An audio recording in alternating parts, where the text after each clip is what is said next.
I mean, we have so many clips of John Kirby, reciprocal Israeli U.S. spokesman, White House spokesman, National Security Council spokesman, declaring that it's all Hamas's fault. All of the, the slaughter in Gaza, and that it's all Hamas's fault for the collapse of the negotiations, and that the U.S. will exert no leverage on Netanyahu. Meanwhile, in Israel, there's a scandal emerging, another kind of torture scandal. We talked about the systemic rape scandal that has exploded into the open in Israel at Sde Teman prison, where members of Force 100, an Israeli military unit, have been filmed on camera sodomizing male Palestinian prisoners, brutally injuring them. And there's a fundraising campaign in Israel to support their defense that's raised hundreds of thousands of dollars. They've become national heroes. They're on talk shows all the time. This is the Israeli police in Megiddo prison, which is part of the archipelago of torture centers Israel's created after October 7th. And this footage uploaded shows what the Israeli police are doing to detainees.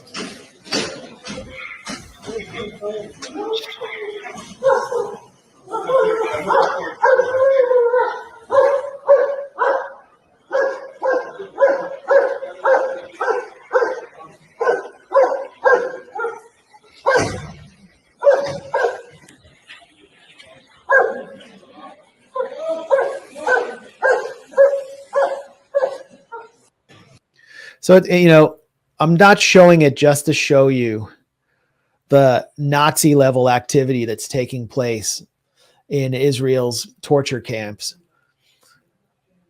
or to emphasize that, yes, Israel has constructed these kinds of concentration camps in territory it controls.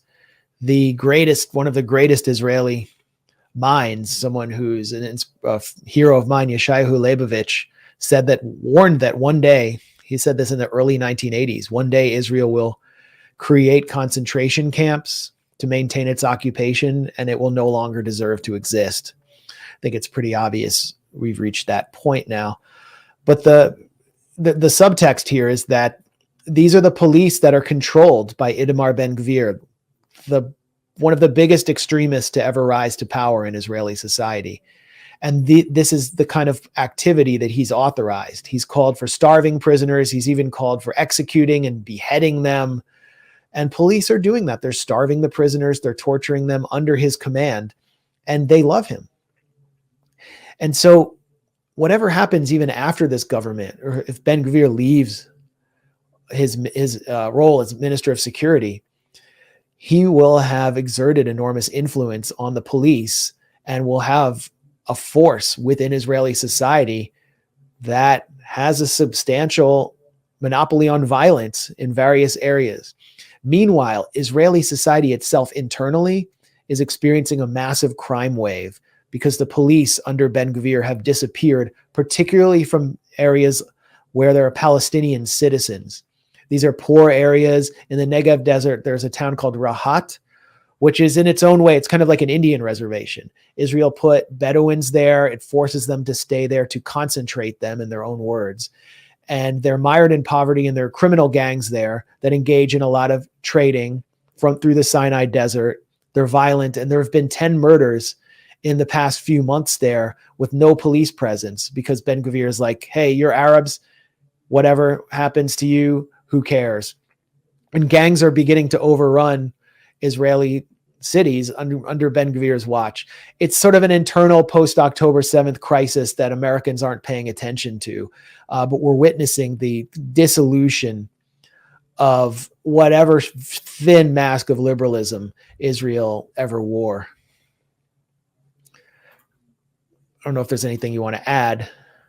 Well, no, I just keep hearing more and more accounts of self-identified liberal Israelis leaving the country because they feel as if their society has just fundamentally changed. Now, of course, these same liberals are sort of overlooked or even justified the occupation, so that autocratic element was always there. But it just seems that even for them, who are willing to tolerate the oppression of Palestinians, things are becoming so difficult. And it's predictable when you construct an ethno-state built on ethnic cleansing. I guess this was always inevitable.